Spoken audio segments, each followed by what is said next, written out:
Bom, vamos para a segunda parte. Se eu achar que vai ficar muito grande, eu faço em 3 partes, tá? Porque o Segundo Império realmente é grande e cansativo.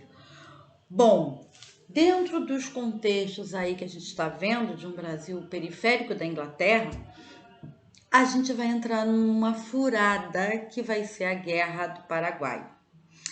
Agora, por que a Guerra do Paraguai vai ser uma furada? Porque o Paraguai, ele desde a sua independência, ele vai para a mão, né, do Solano Lopes, que é um militar. O Paraguai faz todo aquele processo de independência como os outros países, com luta armada contra a Espanha, não passa por nenhum modelo monárquico, vai direto para a República com a abolição da escravidão. E o Paraguai tem grandes jazidas de carvão e minério de ferro, que são as duas principais fontes de energia, né? Fontes de energia da época da Revolução Industrial. Então, o Paraguai se desponta com um clima também favorável para a plantação de algodão e outras, tabaco e outras coisas. E o Paraguai se desponta aí na questão da industrialização, começa a fazer frente à Inglaterra. Só que o Paraguai tem um problema, o Paraguai não tem saída para o mar, né? É um país insular, é o que a gente chama de país insular, que é aquele país que está dentro do continente e não tem saída nem para o Oceano Atlântico, nem para o Pacífico, ele está bem no meião. O que o Paraguai faz? O Paraguai paga uma taxa ao Brasil, uma taxa bacana para o Dom Pedro, para que toda a produção do Paraguai, o Paraguai faz fronteira com o Mato Grosso, né? E também com o Paraná. Então, toda a produção do Paraguai vem para o Paraná, do Paraná segue para o Porto e distribui para o resto do mundo, né? Ásia, África e Europa. Bom, 1665, logo no início do ano, o Dom Pedro, pressionadíssimo pela Inglaterra, né? A Inglaterra mandava pra caralho, o Dom Pedro rompe esse acordo com o Paraguai, né? Gente, o Dom Pedro rompeu um acordo com um país que pagava uma grana boa só pra gente pegar a porcaria que ele fabrica na droga da fronteira com o Paraná, que é um país, um estado que tem saída para o mar, e pum, mandar. Só que a Inglaterra mandou e o Dom Pedro obedeceu, rompeu esse acordo com o Paraguai, e o Paraguai ficou na merda, né? O Paraguai não tem saída para o mar.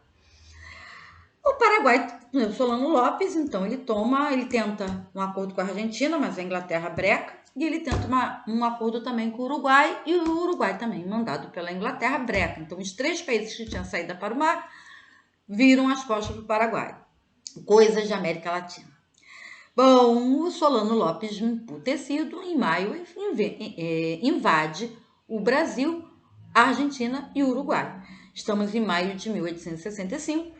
Está dado aí a questão da união entre esses 3 países que sofreram uma agressão militar do Paraguai, montaram uma tríplice aliança e daí, né, responderam à agressão com guerra.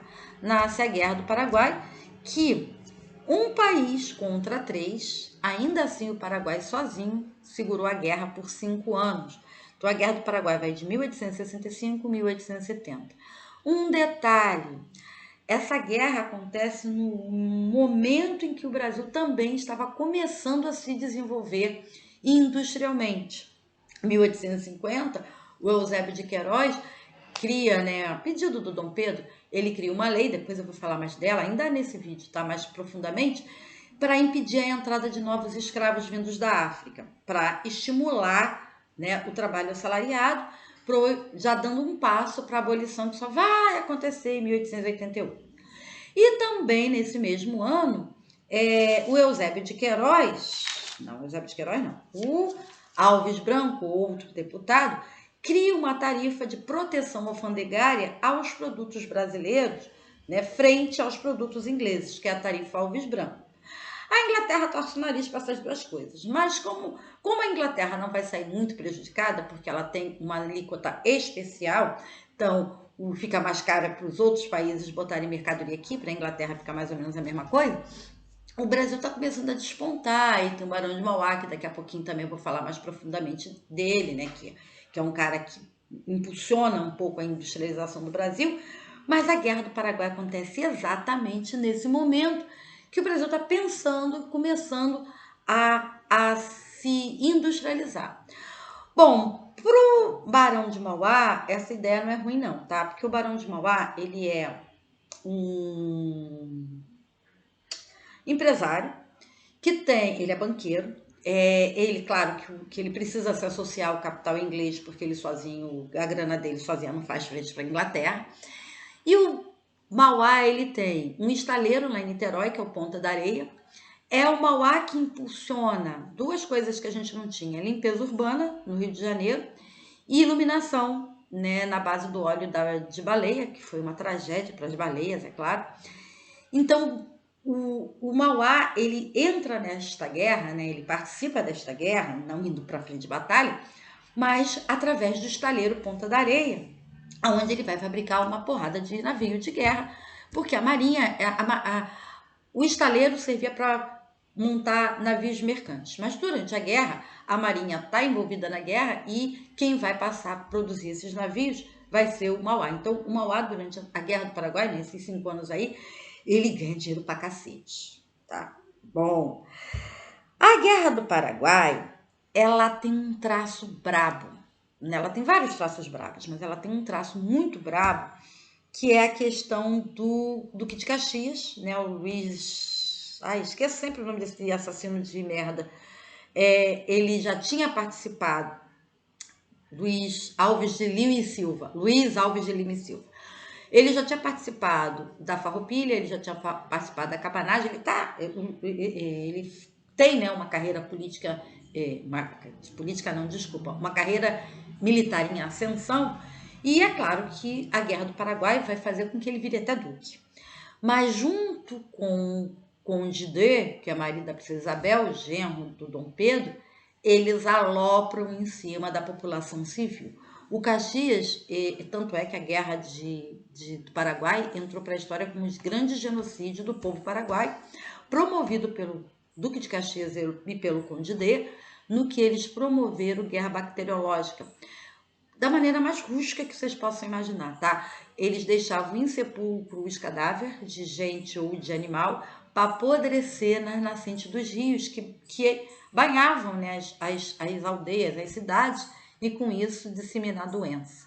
A varíola foi uma grande arma que o Caxias e o Conde de e o exército brasileiro, junto com a marinha, utilizaram para combater os exércitos paraguaios, o exército paraguaio.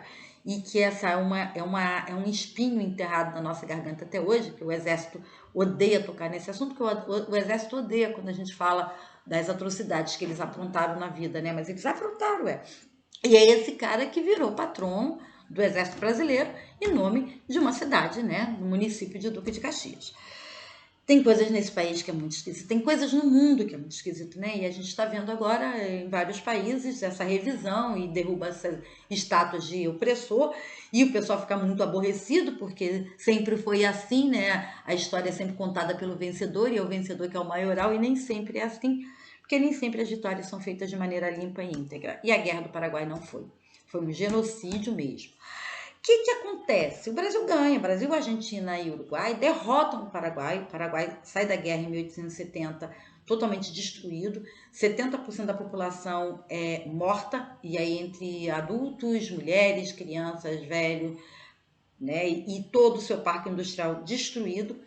O Paraguai vai passar mais de 100 anos para se reerguer. O Paraguai começou a se reerguer no início dos anos 2000, com um governo lá de centro-direita, um governo esquisitinho, mas o Paraguai agora é que está começando a se reerguer.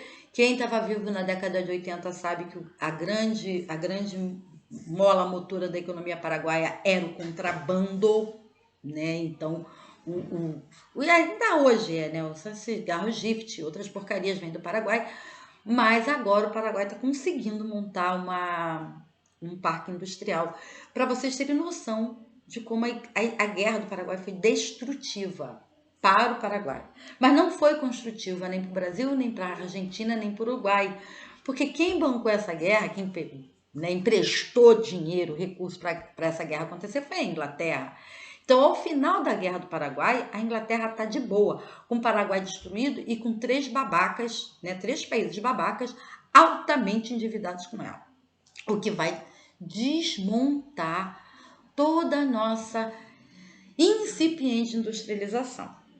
Mas antes de chegar no desmonte da nossa industrialização, praticada pela Inglaterra ao final da Guerra do Paraguai, vamos falar rapidinho da Guerra de Secessão nos Estados Unidos, que rola entre 1661 a 1665, e aonde o estopim é a abolição da escravidão promovida pelo Abraham Lincoln, que é eleito presidente da República em 1860 pelo Partido Democrata, e óbvio, né, que os Estados Unidos já com uma pinta de capitalista do jeito que ele era. E aí a gente tem que lembrar também de como foi a colonização norte-americana, né? Os estados do norte, que foram abandonados à sua própria sorte pela Inglaterra, se desenvolveram industrialmente por uma questão de necessidade de sobrevivência, e isso deu a eles, né, o cacife para ir embora. Enquanto que os estados do sul, por terem um clima propício para o plantio de algodão, ficaram sobre a rédea, né, a rédea da Inglaterra, e com isso mantendo grandes extensões de terra plantada com algodão e usando largamente o trabalho escravo. Quando o Lincoln chega ao poder, né, pelo voto, e ele, sendo nortista, sendo muito mais capitalista do que qualquer outra coisa, ele dá a canetada e acaba com a abolição. Os estados do sul não aceitam, não acatam, né? E aí há uma cisão, e a gente correu o risco de ter 2 Estados Unidos, o do norte e o do sul. Pelo amor de Deus, graças a Deus isso não aconteceu. Só que o norte não aceita, e o Lincoln não aceita esse movimento de rebeldia. E aí rola a guerra civil, né, a guerra de secessão, entre o norte e o sul dos Estados Unidos, aonde o sul, muito mais industrializado, fabricando seu próprio armamento, fabricando sua própria munição e tendo também um corpo, né, de soldados muito maior, porque, gente, vocês não vão querer, né, não vai querer que o escravo lute numa guerra ao lado do senhor de escravo para ele se manter escravo. Não, né? Então, os negros sulistas vão aderir ao exército nortista, né? Os confederados, e a gente vai ter aí, ao final de 1865, o norte ganhando o sul, e com isso os Estados Unidos, graças a Deus, ficou uma coisa só, uma praga só, mas manteve, né, sacramentou a abolição da escravidão, que a gente depois vai falar quando chegar no século XX, né, mais precisamente nos anos 60, a gente vai falar dessa questão negra nos Estados Unidos, né, a abolição da escravidão, a guerra de secessão não facilitou a vida para o negro sulista, e a gente vê até hoje a marca do racismo estrutural da sociedade norte-americana, principalmente nos estados do sul, que vai ter aí Ku Klux Klan e apartheid, vai ter uma porrada de baixaria que a gente vai conversar mais diretamente quando chegar na década de 60 do século XX. Bom, então a gente teve, nessa mesma década, 2 guerras. A Guerra do Paraguai, né, que desmontou a nossa incipiente indústria, mas que também causou uma certa união entre brancos e negros, vindo que a guerra se estendeu por mais tempo do que se esperava e foi necessário absorver a mão de obra escrava, dando ao escravo brasileiro o sonho de, se voltar vivo da guerra, vai ganhar sua alforria. E a gente teve a Guerra de Secessão, que foi a confirmação da libertação dos escravos norte-americanos. Bom, nesse pequeno surto que o Brasil abraçou de industrialização, a gente já falou da Lei Eusébio de Queiroz, né, que abole a escravidão, não, errei, hein, gente, que proíbe a entrada de novos negros no Brasil, oriundos da África, mas ela não impede os negócios de escravo entre as regiões do Brasil. Então, o cara tá em São Paulo precisando de mão de obra para a lavoura, e o cara na Bahia tem um excedente de escravo e ele não está precisando muito, ele vende esse escravo da Bahia para São Paulo, independente se esse escravo tem família, tem mulher, tem mãe, tem filho, ele simplesmente é arrancado de lá, vendido para cá e ele nunca mais vê a família dele. Isso estava muito constante, né, na estrutura da escravidão. Né? E o pessoal gosta muito de falar que mulher negra tem filho sem pai, né? Mas não vai procurar a fundo, né? Por que isso é estrutural, por que isso é histórico na nossa sociedade. Gosta só de dizer que a mulher negra é foguenta, faz filho com todo mundo, etc, etc e tal. Mas esse é um assunto para a gente falar mais, né? De repente, mais reservadamente. Bom, e a tarifa Alves Branco, que eu também falei rapidinho, né, que foi criada para, né, dar um suporte para a indústria. Só que a Inglaterra não queria o Brasil industrializado. A Inglaterra não queria ninguém industrializado, vamos combinar. Ela era bambambam do rififi. Né? E quando as outras nações vão começar a se industrializar e fazer frente a ela, a gente vai ver na virada do século, 1914, estourando, pipocando uma guerra mundial. Então, o que a Inglaterra quer? Tá, finge que deixa, mas ao final da Guerra do Paraguai, com o Brasil extremamente endividado, né, com todo o dinheiro que pegou emprestado para bancar a porra da guerra, o que vai acontecer? O que vai acontecer é que a Inglaterra vai começar a sufocar o Barão de Mauá, que era o principal industrial, né, do Brasil, mas ele também, todo o patrimônio dele estava entrelaçado com a Inglaterra.